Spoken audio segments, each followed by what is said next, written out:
wearing the station logo. Yep, appreciate it. You guys are twins right here. Yeah. Right. First of all, kind of a random one. Salvi, second straight week he's led All-Star balloting for catchers. I'm sure that's no surprise. But with how good he's been over the years defensively, where, if there's always room for improvement. I'm just wondering where. He's continuing to improve. And he's worked really hard,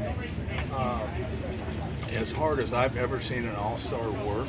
Really, every day, him and Pedro are in that cage working on the receive and working on the block. And every day, they're really going very extensively over the game reports. You know, for me, he's really improved in game calling. He's really improved in his framing.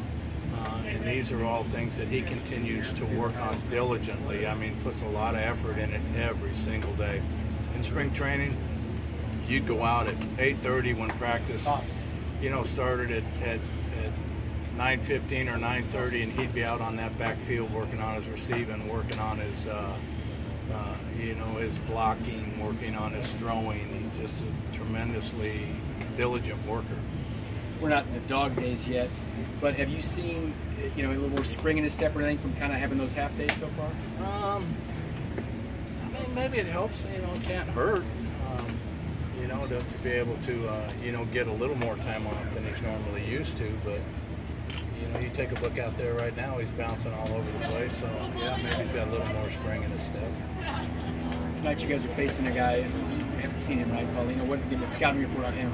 Yeah, I mean, just he's a guy that we haven't seen. I mean, we've seen Keuchel, we've seen Friars before, and you know, we'll just watch video. We'll just have to, you know, he's making, I think, his third major league start, so we're just going to have to see him live in a bat or two. Big kid, throw hard. What are his? Yeah, I mean, he's not a tremendously big kid. You know, Dale's been, you know, scouring all the video stuff with the hitters with them, so you know, he'll have more of an idea than I do right now. Matt, you talked yesterday about that this lineup for Houston's different because they've got 6 or 7 guys that you put in red, I think is the way you said it. How does a young guy in Junis, who's had some experience here now this year, how does he navigate that? By executing his pitches. It's very simple. He's got to go out and keep the ball down.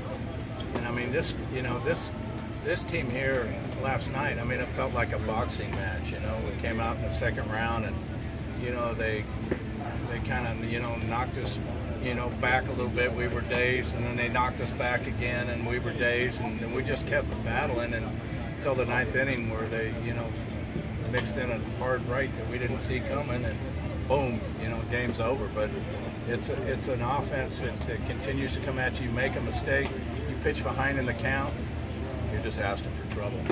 With Jake Junis, what have you seen from a composure standpoint? He came in, he had that big situation in Tampa with runner in scoring position, game on the line that he won. What have your impressions been of his composure? He's been very good.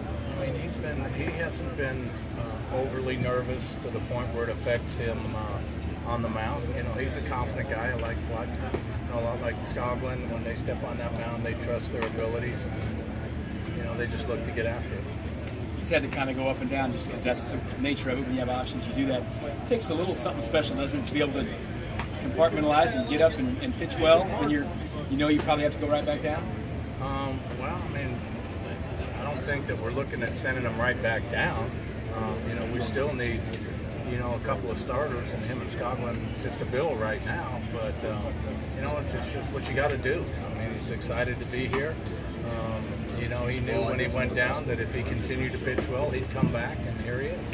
I guess what I'm getting at is some guys maybe don't handle it very well. It looks like he's done a good job. Yeah, he has. How close is Carnes? I think he's in the outfield right now. So I'd say 150 feet. Is it coming back? He's getting better every day. We don't have a timetable yet. You were talking about with Keuchel. What makes him so good? Keuchel? Again, he's got a tremendous changeup. He doesn't make mistakes. He executes his pitches darn near flawlessly. Good changeup. has the ability to spot his fastball extremely well. He wants to put it in your hands, boom, he puts it in your hands. He wants to put it down and away, down and away. He's got tremendous action, tremendous arm speed on a changeup that makes it look like a fastball, and he's a fearless competitor.